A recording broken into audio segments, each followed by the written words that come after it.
मध्य प्रदेश कांग्रेस के सबसे बड़े नेता और पूर्व केंद्रीय मंत्री और 4 बार के राज्यसभा सांसद सुरेश पचौरी ने आज कांग्रेस छोड़कर बीजेपी का दामन थाम लिया है। गांधी परिवार से वो काफी करीब रहे और इसके अलावा केंद्रीय मंत्री जैसे महत्वपूर्ण पद पर रहे।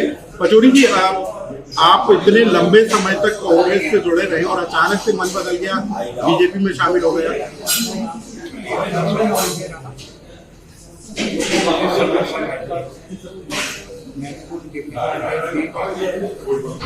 लेकिन मेरे मन में हमेशा ये भाव रहा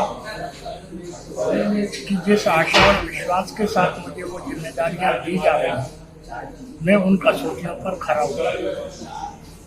चाहे राज्यसभा सदस्य के रूप में संसद में मेरी भूमिका बात को लें, चाहे डिफेंस प्रोडक्शन मिनिस्टर के रूप में मेरे कार्यकाल को ले, क्योंकि मेरे कैबिनेट मिनिस्टर प्रधानमंत्री आदरणीय नरसिम्हा जी रहे, चाहे मिनिस्टर ऑफ स्टेट पर्सनल और पार्लियामेंट्री अफेयर्स के मिनिस्टर के रूप में मेरी भूमिका को ले, चाहे उसमें मेरे cabinet minister doctor Manmohan Singh ji रहे और जिस मिनिस्ट्री ऑफ स्टेट पर्सनल में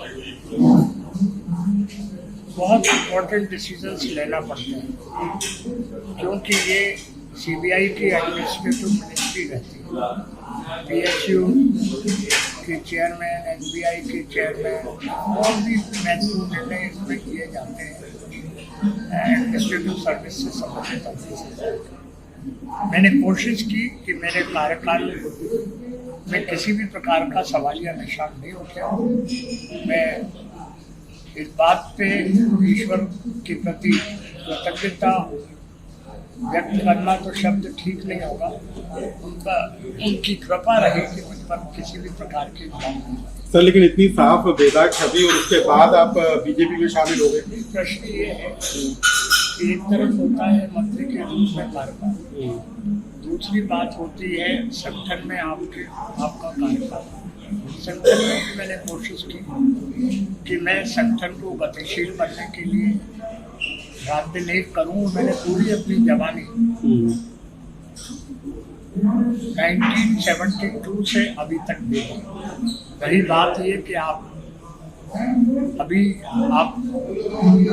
को पार्टी ने बहुत दिया, तो मैंने भी पार्टी के लिए बहुत कुछ किया। लेकिन अब क्यों मन बदला आपका? देखिए, कई चीजें हुई अभी हाल में, जो राजनीतिक निर्णय हो रहे हैं, जो धार्मिक निर्णय हो रहे हैं, जो बाकी चीजें हो रही हैं, वो मन को प्रेरित करने वाली। आप कहेंगे राजनीतिक निर्णय बताइए। हमने इंडिया गठबंधन बनाया।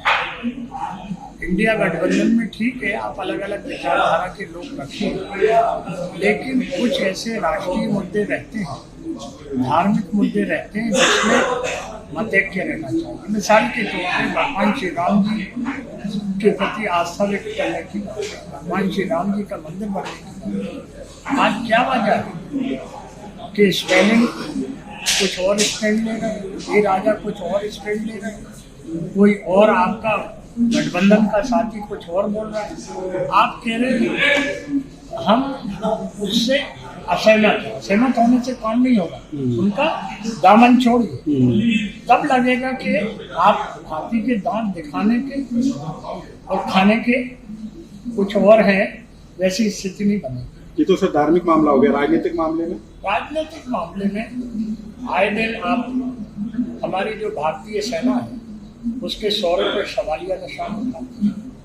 आए दिन आप कहते हैं कि जरा सबूत पेश करिए। हमारी जो नेबरिंग कंट्री है वो अगर वो सारी जानकारी ले ले कि हमारे बंकर कहाँ बने, हमारी डिफेंस प्रिपेयर्डनेस क्या है, हमने वहाँ अगर अटैक किया तो कैसे किया, मैं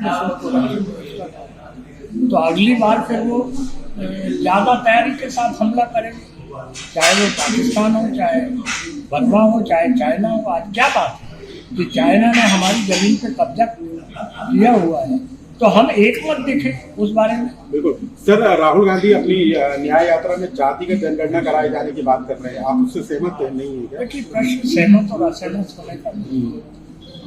77 से 80 के बीच में हमने संघर्ष किया, उस संघर्ष का साक्षी नहीं।